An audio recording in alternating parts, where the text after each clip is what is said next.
Hello students, today I have taken same chapter number 7 of book First Flight, Glimpses of India. Today I am going to discuss third part of this chapter, that is Tea from Assam. This chapter is written by Arup Kumar Datta. Basically this chapter is based on tea from Assam. Before proceeding this chapter, let's discuss about its introduction. There are two major characters in this chapter. First is Pranjal.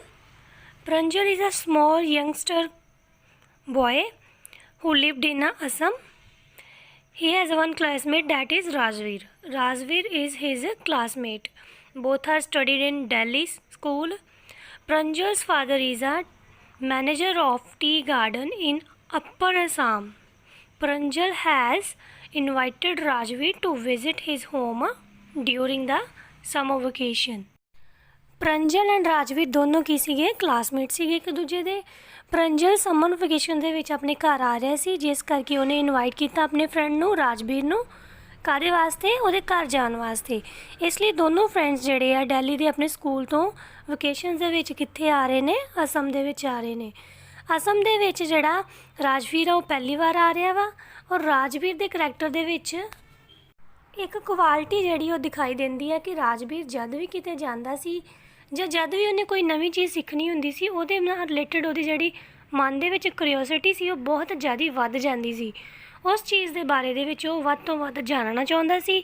ਇਸ ਲਈ ਜਦੋਂ ਅਸਮ ਦੇ gardens ਦੇ ਵਿੱਚ ਜਾ ਰਿਹਾ ਸੀ, ਅਸਮ ਦੇ ਵਿੱਚ ਜਾ ਰਿਹਾ ਸੀ, ਉਹਦੇ ਨਾਲ ਰਿਲੇਟਡ ਜਿੰਨੀਆਂ ਵੀ ਇਨਫੋਰਮੇਸ਼ਨ ਹੈਗੀ ਆ, ਜਿੰਨੀ ਵੀ ਨੌਲੇਜ ਹੈਗੀ ਉਹ ਸਾਰੀ ਕੀ ਕਰਦਾ ਪਿਆ ਸੀ? ਕਲੈਕਟ ਕਰਦਾ ਪਿਆ ਸੀ, ਤਾਂ ਜੋ ਉਹਨੂੰ ਜਾ ਕੇ ਉੱਥੇ ਜਾਣ ਤੋਂ ਪਹਿਲਾਂ ਸਾਰਾ ਹੀ ਉਹਦੇ ਬਾਰੇ ਵਿੱਚ ਕੁਛ ਨਾ ਕੁਛ ਜਿਹੜਾ ਉਹ ਪਤਾ ਚੱਲਦਾ ਜਾਵੇ, ਔਰ ਉੱਥੇ ਜਾ ਕੇ ਉਹ ਕੁਛ ਨਾ ਕੁਛ ਨਵਾਂ ਜਿਹੜਾ ਉਹ ਸਿੱਖੇ। ਹੁਣ ਦੋਨੋਂ ਫਰੈਂਡਸ ਜਿਹੜੇ ਸੀ ਉਹ ਅਸਮ ਜਾਣ ਦੇ ਲਈ ਰੈਡੀ ਸੀ ਔਰ ਟ੍ਰੇਨ ਦੇ ਵਿੱਚ ਬੈਠ ਗਏ ਸੀ। ਜਦੋਂ ਟ੍ਰੇਨ ਦੇ ਵਿੱਚ ਬੈਠ ਗਏ ਸੀ, ਦੋਨੋਂ ਆਪਸ ਵਿੱਚ ਉਹਨਾਂ ਨੇ ਗੱਲਬਾਤ ਕਰਨੀ ਸ਼ੁਰੂ ਕਰ ਦਿੱਤੀ। ਕਿਹਦੇ ਬਾਰੇ ਵਿੱਚ? ਅਸਮ ਦੇ ਬਾਰੇ ਦੇ ਵਿੱਚ, ਜਿਸ ਤੋਂ ਸਾਨੂੰ ਬਹੁਤ ਸਾਰੀ ਇਨਫੋਰਮੇਸ਼ਨ ਜਿਹੜੀ ਆ ਅਸਮ ਦੇ ਬਾਰੇ ਦੇ ਵਿੱਚ ਇਸ ਚੈਪਟਰ ਦੇ ਵਿੱਚ ਉਹਨਾਂ ਦੀ ਕਨਵਰਸੇਸ਼ਨ ਤੋਂ ਹੀ ਮਿਲ ਜਾਂਦੀ ਹੈ। ਸਟਾਰਟਿੰਗ ਦੇ ਵਿੱਚ ਕੀ ਹੁੰਦਾ ਹੈ? ਸਡਨਲੀ ਇੱਕ ਆਵਾਜ਼ ਆਉਂਦੀ ਹੈ, ਚਾਏ, ਗਰਮ ਚਾਏ। ਇਹ ਕੌਣ ਦੇ ਰਿਹਾ ਸੀ ਆਵਾਜ਼? ਵੈਂਡਰ। ਜਿਹੜਾ ਪ੍ਰਾਂਜਲ ਆ ਉਹ ਕੀ ਕਰਦਾ ਵਾ? 2 ਕੱਪ ਜਿਹੜੇ ਆ ਉਹ ਚਾਹ ਦੇ ਲੈ ਲੈਂਦਾ ਵਾ, ਪਰਚੇਸ ਕਰ ਲੈਂਦਾ ਵਾ, ਔਰ ਦੋਨੋਂ ਫਰੈਂਡਸ ਜਿਹੜੇ ਆ ਚਾਹ ਪੀਣੀ ਸ਼ੁਰੂ ਕਰ ਦਿੰਦੇ ਆ ਔਰ ਇੱਕ ਦੂਜੇ ਨਾਲ ਗੱਲਬਾਤ ਕਰਨੀ ਜਿਹੜੀ ਉਹ ਸ਼ੁਰੂ ਕਰ ਦਿੰਦੇ ਹਨ। ਟ੍ਰੇਨ ਦੇ ਵਿੱਚ ਆਲਮੋਸਟ ਸਾਰੇ ਹੀ ਲੋਕ ਜਿਹੜੇ ਸੀ, ਪੈਸੇਂਜਰ ਜਿਹੜੇ ਸੀ, ਉਹ ਟੀ ਨੂੰ ਪੀ ਰਹੇ ਸੀ, ਚਾਹ ਨੂੰ ਪੀ ਰਹੇ ਸੀ। ਸਡਨਲੀ ਜਿਹੜਾ ਰਾਜਵੀਰ ਆ ਉਹ ਕੀ ਕਹਿੰਦਾ ਵਾ? Do you know that over 80 crore cups of tea are drunk every day. ਵੀ ਹਰ ਰੋਜ਼ ਘੱਟੋ ਘੱਟ 80 ਕਰੋੜ ਕੱਪ ਜਿਹੜੇ ਉਹ ਚਾਹ ਦੇ ਲੋਕਾਂ ਦੁਆਰਾ ਪੀਤੇ ਜਾਂਦੇ ਹਨ। ਇਹ ਗੱਲ ਕੌਣ ਦੱਸਦਾ ਹੈ? ਰਾਜਵੀਰ ਦੱਸਦਾ ਹੈ। ਔਰ ਇਹ ਗੱਲ ਸੁਣ ਕੇ ਜਿਹੜਾ ਪ੍ਰਾਂਜਲ ਆ ਉਹ ਬਹੁਤ ਹੀ ਜ਼ਿਆਦਾ ਸ਼ੌਕਡ ਹੋ ਜਾਂਦਾ ਵਾ, ਬਹੁਤ ਹੀ ਜ਼ਿਆਦਾ ਸਰਪ੍ਰਾਈਜ਼ਡ ਹੋ ਜਾਂਦਾ ਕਿ ਇੰਨੇ ਕੱਪ ਲੋਕ ਜਿਹੜੇ ਉਹ ਚਾਹ ਦੇ ਕਿਵੇਂ ਪੀ ਲੈਂਦੇ ਹਨ। ਇਹ ਸਾਰੀ ਇਨਫੋਰਮੇਸ਼ਨ ਜਿਹੜਾ ਸੀ ਰਾਜਵੀਰ ਕਿੱਥੋਂ ਦੇ ਰਿਹਾ ਸੀ? ਉਹ ਜਿਹੜੀ ਬੁੱਕ ਤੋਂ, ਜਿੱਥੋਂ ਉਹ ਉਹਦੇ ਬਾਰੇ ਦੇ ਵਿੱਚ ਇਨਫੋਰਮੇਸ਼ਨ ਜਿਹੜੀ ਸੀ ਉਹ ਕਲੈਕਟ ਕਰ ਰਿਹਾ ਸੀ। ਸਡਨਲੀ ਉਹ ਕੀ ਕਰਦਾ ਵਾ?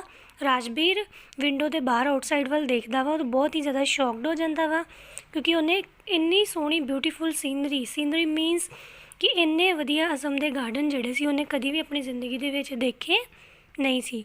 ਉਹ ਬਹੁਤ ਹੀ ਜ਼ਿਆਦਾ ਐਕਸਾਈਟਡ ਸੀ ਇਹਨਾਂ ਗਾਰਡਨਸ ਨੂੰ ਦੇਖ ਕੇ। ਗਾਰਡਨ ਨੂੰ ਦੇਖਦੇ ਦੇਖਦੇ ਉਹ ਬਹੁਤ ਹੀ ਜ਼ਿਆਦਾ ਸ਼ੌਕਡ ਹੋ ਜਾਂਦਾ ਕਿ ਇੰਨੇ ਵਧੀਆ ਗਾਰਡਨ, ਇੰਨੇ ਵਧੀਆ ਪਲਾਂਟਸ ਜਿਹੜੇ ਸੀਗੇ, ਟਰੀ ਦੇ ਜਿਹੜੇ ਛੋਟੇ ਛੋਟੇ ਬੂਟੇ ਜਿਹੜੇ ਸੀ ਉਹ ਲੱਗੇ ਹੋਏ ਸੀ, ਜਿਨ੍ਹਾਂ ਨੂੰ ਦੇਖ ਕੇ ਉਹ ਬਹੁਤ ਹੀ ਜ਼ਿਆਦਾ ਖੁਸ਼ ਹੋ ਜਾਂਦਾ ਵਾ। ਪ੍ਰਾਂਜਲ ਦਾ ਜਿਹੜਾ ਸੀਗਾ ਉਹਨੂੰ ਵੇਖ ਕੇ ਬਹੁਤ ਜ਼ਿਆਦਾ ਸ਼ੌਕਡ ਹੁੰਦਾ, ਅਤੇ ਰਾਜਵੀਰ ਅੱਗੋਂ ਕੀ ਕਹਿੰਦਾ ਵਾ? It was green everywhere. Rajveer had never seen so much greenery before. ਉਹਨੇ ਇਸ ਤੋਂ ਪਹਿਲਾਂ ਗ੍ਰੀਨਰੀ ਜਿਹੜੀ ਸੀ ਉਹ ਕਦੀ ਵੀ ਦੇਖੀ ਨਹੀਂ ਸੀ। ਰਾਜਵੀਰ ਦੀ ਨਜ਼ਰ ਜਿੱਥੋਂ ਤੱਕ ਜਾ ਰਹੀ ਸੀ, ਉਹਨੂੰ ਗ੍ਰੀਨ ਜਿਹੜੀ ਸੀਨਰੀ ਸੀ ਉਹ ਦਿਖਾਈ ਦੇ ਰਹੀ ਸੀ, ਜਿਹਨੂੰ ਵੇਖ ਕੇ ਬਹੁਤ ਹੀ ਜ਼ਿਆਦਾ ਸ਼ੌਕਡ ਸੀ। ਹੁਣ ਉਹਦਾ ਵਿਊਜ਼ ਕੀ ਸੀਗੇ? It was a magnificent view against the backdrop of densely wooded hills. ਸੀ ਕਹਿੰਦਾ ਕਿ ਇੰਨੀਆਂ ਵਧੀਆ ਵੁਡਡ ਦੀਆਂ ਹਿਲਸ ਜਿਹੜੀਆਂ ਵਾ, ਇੰਨੀਆਂ ਵਧੀਆ ਛੋਟੀਆਂ ਛੋਟੀਆਂ ਪਹਾੜੀਆਂ ਜਿਨ੍ਹਾਂ ਦੇ ਉੱਪਰ ਟੀ ਦੇ ਛੋਟੇ ਛੋਟੇ ਪਲਾਂਟਸ ਲੱਗੇ ਹੋਏ ਆ, ਉਹਨੇ ਆਪਣੀ ਜ਼ਿੰਦਗੀ ਦੇ ਵਿੱਚ ਪਹਿਲੀ ਵਾਰ ਦੇਖੇ ਹਨ। ਹੁਣ ਉਹ ਕੀ ਕਹਿੰਦਾ ਵਾ ਕਿ ਇੰਨੇ ਪਤਲੇ ਪਤਲੇ ਟਰੀ ਜਿਹੜੇ ਆ ਟੀ ਦੇ ਲੱਗੇ ਹੋਏ ਆ, ਇੰਨੇ ਪਤਲੀਆਂ ਪਤਲੀਆਂ ਟਾਹਣੀਆਂ ਜਿਹੜੀਆਂ ਲੱਗੀਆਂ ਹੋਈਆਂ ਵਾ ਉਹ ਦੇਖਣ ਨੂੰ ਕਿੰਨੀਆਂ ਜ਼ਿਆਦੀਆਂ ਸੋਹਣੀਆਂ ਲੱਗ ਰਹੀਆਂ ਵਾ। ਇੱਥੋਂ ਤੱਕ ਕਿ ਜਿਹੜੀਆਂ ਉੱਥੇ ਲੇਡੀਜ਼ ਜਿਹੜੀਆਂ ਕੰਮ ਕਰਦੀਆਂ ਪਈਆਂ ਵਾ, ਜਿਹੜੀਆਂ ਉਹ ਤੋੜਦੀਆਂ ਪਈਆਂ ਵਾ ਕਿੰਨਾਂ ਨੂੰ, ਨਵੇਂ ਪੱਤਿਆਂ ਨੂੰ, ਚਾਹ ਦੇ ਪੱਤਿਆਂ ਨੂੰ ਤੋੜਦੀਆਂ ਪਈਆਂ ਵਾ, ਉਹਨੂੰ ਉਹ ਵੀ ਇੱਕ ਡੋਲ ਦੀ ਤਰ੍ਹਾਂ ਲੱਗਦੀਆਂ ਪਈਆਂ ਹਨ। ਰਾਜਵੀਰ ਨੇ ਜਿਹੜਾ ਸੀ ਟੀ ਦਾ ਗਾਰਡਨ ਪਹਿਲੀ ਵਾਰੀ ਦੇਖਿਆ ਸੀ, ਉਹ ਕੀ ਦੇਖਦਾ ਕਿ ਛੋਟੇ ਛੋਟੇ ਜਿਹੜੇ ਟੀ ਦੇ ਜਿਹੜੇ ਛੋਟੇ ਛੋਟੇ ਬੂਟੇ ਆ ਉਹਨਾਂ ਦੇ ਵਿੱਚ ਇੱਕ ਬਹੁਤ ਵੱਡਾ ਵੱਡਾ ਟਰੀ ਜਿਹੜੇ ਆ ਸਾਈਡਾਂ ਦੇ ਕਿਨਾਰੇ 'ਤੇ ਲੱਗੇ ਹੋਏ ਆ, ਜੋ ਕੀ ਕਰਦੇ ਪਏ ਉਹਨਾਂ ਨੂੰ ਸ਼ੇਡ ਦਿੰਦੇ ਪਏ। ਸ਼ੇਡ ਮਤਲਬ ਉਹਨਾਂ ਨੂੰ ਛਾਂ ਦਿੰਦੇ ਪਏ ਆ, ਛਾਂ ਦੇ ਕੇ ਉਹਨਾਂ ਦੇ ਵਧਣ ਫੁੱਲਣ ਦੇ ਵਿੱਚ ਉਹਨਾਂ ਦੀ ਹੈਲਪ ਕਰਦੇ ਪਏ ਆ। ਇੰਨੇ ਸਟਰਡੀ ਟਰੀ ਦੇਖ ਕੇ ਜਿਹੜਾ ਰਾਜਵੀਰ ਆ ਬਹੁਤ ਹੀ ਜ਼ਿਆਦਾ ਸ਼ੌਕਡ ਹੋ ਜਾਂਦਾ ਵਾ। ਗਾਰਡਨਸ ਦੇ ਵਿੱਚੋਂ ਇੱਕ ਬਹੁਤ ਦੂਰ ਅਗਲੀ ਜਗ੍ਹਾ 'ਤੇ ਇੱਕ ਨਾ ਬਿਲਡਿੰਗ ਦੇ ਵਿੱਚੋਂ ਸਮੋਕਿੰਗ ਹੋ ਰਹੀ ਸੀ। ਉਹਨੂੰ ਦੇਖ ਕੇ ਜਿਹੜਾ ਰਾਜਵੀਰ ਵਾ ਉਹ ਕੀ ਕਹਿੰਦਾ ਵਾ ਕਿ ਮੈਂ ਇਸ ਚੀਜ਼ ਨੂੰ ਸ਼ੇਅਰ ਕਰਨਾ ਚਾਹੁੰਦਾ ਹਾਂ ਕਿ ਜਿਹੜੀ ਟੀ ਆ ਇਹਦੀ ਹੋਂਦ ਕਿਵੇਂ ਹੋਈ, ਇਹਦਾ ਓਰੀਜਨ ਕਿਵੇਂ ਹੋਇਆ, ਇਹਦੇ ਨਾਲ ਰਿਲੇਟਡ ਜਿਹੜੀਆਂ ਮੇਰੇ ਕੋਲ ਇਨਫੋਰਮੇਸ਼ਨ ਆ ਉਹ ਮੈਂ ਤੇਰੇ ਨਾਲ ਸ਼ੇਅਰ ਕਰਾਂਗਾ। ਅੱਗੋਂ ਪ੍ਰਾਂਜਲ ਕੀ ਕਹਿੰਦਾ ਹੈ ਕਿ ਜਿਹੜਾ ਅਸਮ ਆ ਇੱਕ ਬਹੁਤ ਵੱਡਾ ਏਰੀਆ ਵਾ ਕਾਹਦੇ ਵਾਸਤੇ, ਟੀ ਦੀ ਪਲਾਂਟੇਸ਼ਨ ਕਰਨ ਵਾਸਤੇ। ਇੱਥੇ ਪਹਿਲੀ ਵਾਰੀ ਟਰੀ ਨੂੰ ਜਿਹੜਾ ਵਾ ਕਿੰਨੇ ਉਗਾਇਆ ਇਸ ਬਾਰੇ ਵਿੱਚ ਕੋਈ ਵੀ ਜਿਹੜੀ ਗੱਲ ਵਾ ਉਹ ਅਸੀਂ ਸ਼ੋਰ ਨਹੀਂ ਦੱਸ ਸਕਦੇ। ਇਹ ਬਹੁਤ ਲੰਬਾ ਪ੍ਰੋਸੈਸ ਵਾ ਜੋ ਪੀੜ੍ਹੀ ਦਰ ਪੀੜ੍ਹੀ ਚੱਲਦਾ ਆਇਆ ਵਾ। ਬਟ ਜਿਹੜਾ ਰਾਜਵੀਰ ਆ ਉਹ ਕੀ ਕਹਿੰਦਾ ਕਿ ਨਹੀਂ, ਜਿੰਨੀ ਮੇਰੇ ਕੋਲੋਂ ਨੌਲੇਜ ਹੈਗੀ ਆ ਮੈਂ ਤੇਰੇ ਨਾਲ ਕੀ ਕਰਾਂਗਾ ਉਹ ਸ਼ੇਅਰ ਕਰਾਂਗਾ, ਉਹ ਤੈਨੂੰ ਮੈਂ ਦੱਸਾਂਗਾ। ਉਹ ਕਿਹੜਾ ਲੀਜੈਂਡ ਵਾ ਜਿਹਨੇ ਕੀ ਕੀਤਾ ਵਾ ਜਿਹੜੀ ਟੀ ਦੀ ਪਲਾਂਟੇਸ਼ਨ ਆ ਉਹ ਉਹਨੇ ਸ਼ੁਰੂ ਕੀਤੀ ਆ। ਹੁਣ ਇੱਥੇ ਜਿਹੜਾ ਰਾਜਵੀਰ ਵਾ ਸਭ ਤੋਂ ਪਹਿਲਾਂ ਇੱਕ ਲੀਜੈਂਡ ਦੇ ਬਾਰੇ 'ਚ ਦੱਸਦਾ ਵਾ ਜੋ ਕਿ ਕਿੱਥੋਂ ਦਾ ਸੀ, ਚਾਈਨਾ ਦਾ ਸੀ। ਹੁਣ ਰਾਜਵੀਰ ਕੀ ਦੱਸਦਾ ਕਿ ਜਿਹੜਾ ਚਾਈਨਾ ਦਾ ਇੱਕ ਰਾਜਾ ਸੀ, ਐਮਪੈਰਰ ਸੀ, ਉਹ ਕੀ ਕਰਦਾ ਸੀ ਜਦ ਵੀ ਉਹਨੇ ਪਾਣੀ ਪੀਣਾ ਹੁੰਦਾ ਸੀ, ਵਾਟਰ ਡਰਿੰਕ ਕਰਨਾ ਹੁੰਦਾ ਸੀ, ਉਹਨੂੰ ਬੋਇਲ ਕਰਦਾ ਸੀ। ਔਰ ਜਦ ਉਹਨੂੰ ਬੋਇਲ ਕਰਦਾ ਸੀ, ਉਹਨੂੰ ਬੋਇਲ ਕਰਨ ਤੋਂ ਬਾਅਦ ਉਹ ਪੀਂਦਾ ਸੀ। ਸਡਨਲੀ ਇੱਕ ਵਾਰੀ ਕੀ ਹੁੰਦਾ ਵਾ, ਜਦੋਂ ਉਹ ਆਪਣੇ ਪਾਣੀ ਨੂੰ ਬੋਇਲ ਕਰਨ ਲੱਗਾ, ਜਿਸ ਬੂਟੀ ਦੇ ਨਾਲ ਉਹਨੂੰ ਬੋਇਲ ਕਰਦਾ ਪਿਆ ਸੀ ਜਾਂ ਜਿਸ ਝਾੜੀ ਦੇ ਨਾਲ ਉਹ ਬੋਇਲ ਕਰਦਾ ਪਿਆ ਸੀ, ਉਹ ਝਾੜੀ ਦੇ ਜਿਹੜੇ ਕੁਝ ਪੱਤੇ ਆ ਉਹ ਕੀ ਹੋ ਜਾਂਦੇ ਆ, ਉਹਦੀ ਡਰਿੰਕ ਦੇ ਵਿੱਚ, ਉਹਦੇ ਪਾਣੀ ਦੇ ਵਿੱਚ ਡਿੱਗ ਪੈਂਦੇ ਆ। ਡਿੱਗਣ ਤੋਂ ਬਾਅਦ ਜਿਹੜੇ ਉਹ ਉਬਲ ਜਾਂਦੇ ਆ ਕਿਹਦੇ ਵਿੱਚ, ਉਸੇ ਪਾਣੀ ਦੇ ਵਿੱਚ ਉਹ ਬੋਇਲ ਹੋ ਜਾਂਦੇ ਆ। ਜਦੋਂ ਬੋਇਲ ਹੋਇਆ ਪਾਣੀ ਪੀਂਦਾ ਵਾ ਕੌਣ, ਉਹ ਐਮਪੈਰਰ।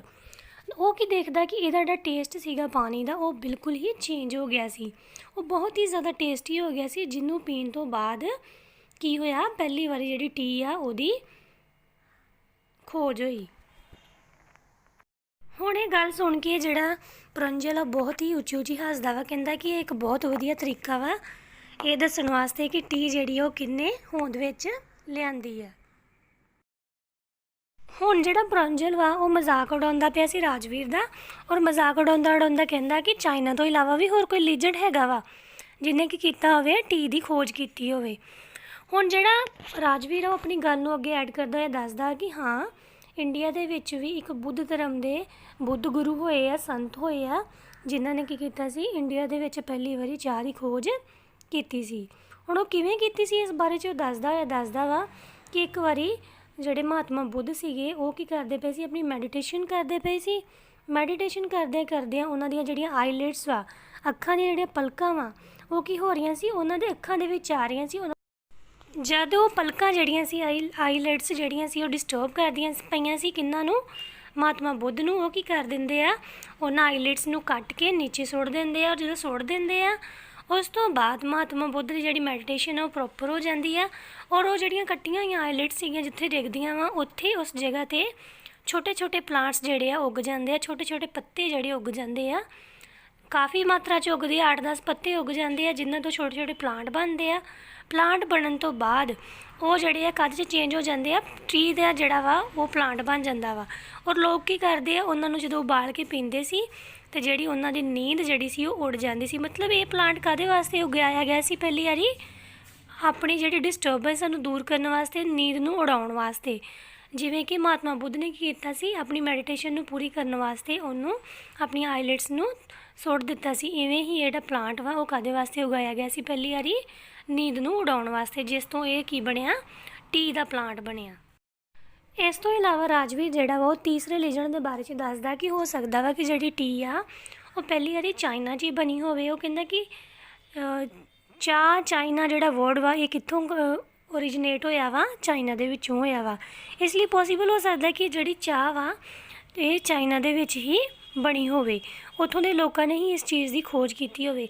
ਇਸ ਤਰ੍ਹਾਂ ਜਿਹੜਾ ਰਾਜਵੀਰ ਆ ਉਹ 3 ਤਰ੍ਹਾਂ ਦੇ ਰਿਲੀਜਨਸ ਦੇ ਬਾਰੇ 'ਚ ਦੱਸਦਾ ਵਾ। ਪਹਿਲਾਂ ਦੱਸਦਾ ਵਾ ਚਾਈਨਾ ਦੇ ਐਮਪਾਇਰ ਦੇ ਬਾਰੇ ਵਿੱਚ, ਫਿਰ ਇੰਡੀਆ ਦੇ ਐਸਥੈਟਿਕ ਦੇ ਬਾਰੇ ਦੇ ਵਿੱਚ, ਸੰਤ ਦੇ ਬਾਰੇ ਦੇ ਵਿੱਚ, ਉਸ ਤੋਂ ਬਾਅਦ ਉਹ ਦੱਸਦਾ ਵਾ ਚਾਈਨਾ ਦੇ ਬਾਰੇ ਦੇ ਵਿੱਚ। ਹੁਣ ਉਹ ਦੱਸਦਾ ਕਿ ਕਾਫੀ ਲੰਮੇ ਸਮੇਂ ਤੋਂ ਬਾਅਦ ਫਿਰ ਇਹ ਤੋਂ ਕੀ ਵਾਧਾ ਹੋਇਆ, ਜਿਹੜੀ ਚਾਹ ਵਾ ਇਹਦਾ ਉਹ ਜਿਹੜਾ ਸਪਰੈਡ ਹੋਣਾ ਸ਼ੁਰੂ ਹੋ ਗਿਆ। ਚਾਈਨਾ ਦੇ ਵਿੱਚ ਲੋਕ ਜਿਹੜੇ ਸੀ ਇਹਨੂੰ ਇੱਕ ਚਾਹ ਦੀ ਤਰ੍ਹਾਂ ਨਹੀਂ ਸੀ ਪੀਂਦੇ, ਬਲਕਿ ਐਜ਼ ਇੱਕ ਡਰਿੰਕ ਪੀਂਦੇ ਸੀ। ਥੋੜ੍ਹੀ ਬਹੁਤੀ ਪੀ ਕੇ ਇਹਨੂੰ ਬਸ ਇੰਜੋਏ ਕਰਨ ਵਾਸਤੇ ਪੀਂਦੇ ਸੀ। ਬਟ ਹੌਲੀ ਹੌਲੀ ਇਹਨੇ ਕੀ ਕਰ ਲਿਆ, ਇੱਕ ਡਰਿੰਕ ਦਾ ਰੂਪ ਲੈ ਲਿਆ।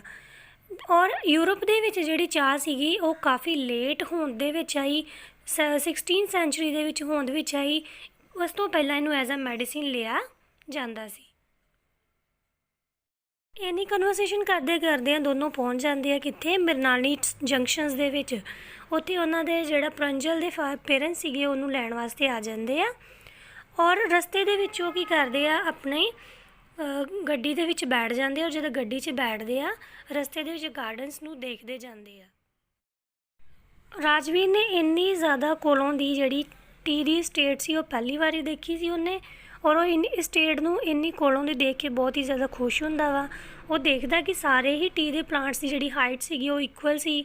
ਸਾਰੇ ਗਰੁੱਪ ਦੇ ਵਿੱਚ ਲੇਡੀਜ਼ ਔਰ ਜੈਂਟਸ ਜਿਹੜੇ ਸੀ ਉਹ ਕੀ ਕਰਦੇ ਪਏ ਸੀ, ਟੀ ਦੇ ਛੋਟੇ ਛੋਟੇ ਪੱਤੇ ਜਿਹੜੇ ਲੀਵਸ ਜਿਹੜੇ ਉਹਨਾਂ ਨੂੰ ਪਲੱਗ ਕਰਦੇ ਪਏ ਸੀ, ਤੋੜ ਕੇ ਉਹਨਾਂ ਨੂੰ ਉਹ ਬੈਂਬੂ ਦੀਆਂ ਜਿਹੜੀਆਂ ਬਾਸਕਟ ਸੀਗੀਆਂ ਉਹਨਾਂ ਦੇ ਵਿੱਚ ਪਾ ਰਹੇ ਸੀ। ਔਰ ਇਹ ਸਾਰਾ ਸੀਨ ਦੇਖ ਕੇ ਉਹ ਬਹੁਤ ਹੀ ਜ਼ਿਆਦਾ ਖੁਸ਼ ਹੋ ਰਿਹਾ ਸੀ। ਔਰ ਉਹ ਪਲਾਸਟਿਕ ਦੀਆਂ ਜਿਹੜੀਆਂ ਬਾਸਕਟ ਸੀਗੀ ਉਹਨਾਂ ਨੂੰ ਵੀ ਉਹ ਦੇਖਦਾ ਪਿਆ ਸੀ ਔਰ ਬਹੁਤ ਹੀ ਜ਼ਿਆਦਾ ਖੁਸ਼ ਹੋ ਰਿਹਾ। ਚੈਪਟਰ ਦੇ ਲਾਸਟ ਵਿੱਚ ਰਾਜਵੀਰ ਜਿਹੜਾ ਵਾ ਉਹ ਪੁੱਛਦਾ ਵਾ ਪ੍ਰੰਜਲ ਨੂੰ ਮੰਥ ਦੇ ਬਾਰੇ ਦੇ ਵਿੱਚ ਵੀ ਕਿਸ ਮੰਥ ਦੇ ਵਿੱਚ ਜਿਹੜੇ ਟੀ ਦੀ ਪਲਾਂਟੇਸ਼ਨ ਉਹ ਬਹੁਤ ਵਧੀਆ ਹੁੰਦੀ ਆ। ਔਰ ਰਾਜਵੀਰ ਦੱਸਦਾ ਵਾ ਖੁਦ ਹੀ ਕਿ ਮਈ ਔਰ ਜੁਲਾਈ ਦੇ ਵਿੱਚ ਜਿਹੜੀ ਆ ਪਲਾਂਟੇਸ਼ਨ ਆ ਟੀ ਦੀ ਇਹ ਬਹੁਤ ਵਧੀਆ ਹੁੰਦੀ ਆ। ਔਰ ਇਹ ਸਾਰੀ ਚੀਜ਼ ਸੁਣ ਕੇ ਉਹਦਾ ਫਾਦਰ ਜਿਹੜੇ ਆ, ਪ੍ਰੰਜਲ ਦੇ ਫਾਦਰ ਜਿਹੜੇ ਆ ਉਹ ਬਹੁਤ ਹੀ ਜ਼ਿਆਦਾ ਸ਼ੌਕਡ ਹੋ ਜਾਂਦੇ ਆ ਔਰ ਸੋਚਦੇ ਆ ਕਿ ਹਾਂ ਤੁਸੀਂ ਇਸ ਜਗ੍ਹਾ ਦੇ ਬਾਰੇ ਵਿੱਚ ਕਾਫੀ ਕੁਛ ਜਾਣ ਕੇ ਆਏ ਹੋ। ਉਹ ਬਹੁਤ ਜ਼ਿਆਦਾ ਖੁਸ਼ ਹੁੰਦੇ ਆ ਕਿ ਇਸ ਜਗ੍ਹਾ 'ਤੇ ਆਉਣ ਤੋਂ ਪਹਿਲਾਂ ਤੁਸੀਂ ਜਿਹੜਾ ਆਪਣਾ ਹੋਮਵਰਕ ਆ ਬਹੁਤ ਵਧੀਆ ਤਰੀਕੇ ਦੇ ਨਾਲ ਕੀਤਾ ਵਾ। ਹੁਣ ਜਿਹੜਾ ਰਾਜਵੀਰ ਉਹ ਬਹੁਤ ਜ਼ਿਆਦਾ ਖੁਸ਼ ਹੁੰਦਾ ਕਿਉਂਕਿ ਜਿੰਨਾ ਉਹਨੇ ਬੁੱਕ ਤੋਂ ਪੜ੍ਹਿਆ ਸੀ ਉਹਦੇ ਨਾਲੋਂ ਜ਼ਿਆਦਾ ਨੌਲੇਜ ਜਿਹੜੀ ਸੀ ਉਹਨੂੰ ਉੱਥੇ ਆ ਕੇ ਮਿਲੀ ਸੀ। ਇਸ ਤੋਂ ਇਲਾਵਾ ਜਿਹੜਾ ਪ੍ਰੰਜਲ ਸੀ ਭਾਵੇਂ ਉਹ ਉੱਥੇ ਰਹਿੰਦਾ ਸੀ ਅਸਮ ਦੇ ਵਿੱਚ, ਪਰ ਫਿਰ ਵੀ ਉਹਨੂੰ ਬਹੁਤ ਨਵੀਆਂ ਚੀਜ਼ਾਂ ਜਿਵੇਂ ਲੈਜੈਂਡਸ ਦੇ ਬਾਰੇ ਦੇ ਵਿੱਚ, ਚਾਹ ਦੀ ਪਲਾਂਟੇਸ਼ਨ ਕਿਵੇਂ ਹੁੰਦੀ ਆ, ਇਹਨਾਂ ਚੀਜ਼ਾਂ ਦੇ ਬਾਰੇ ਦੇ ਵਿੱਚ ਵੀ ਉਹਨੂੰ ਵੀ ਨਵੀਂ ਇਨਫੋਰਮੇਸ਼ਨ ਜਿਹੜੀ ਸੀ ਉਹਦੇ ਕਲਾਸਮੇਟ ਕੋਲੋਂ ਯਾਨੀ ਕਿ ਰਾਜਵੀਰ ਦੇ ਕੋਲੋਂ ਮਿਲੀ ਸੀ। ਔਰ ਇਹਨਾਂ ਦੋਨਾਂ ਦੀ ਕਨਵਰਸੇਸ਼ਨ ਤੋਂ ਸਾਨੂੰ ਬਹੁਤ ਸਾਰੀ ਇਨਫੋਰਮੇਸ਼ਨ ਅਸਮ ਦੇ ਬਾਰੇ ਦੇ ਵਿੱਚ ਰਾਈਟਰ ਨੇ ਦੱਸੀ ਹੈ।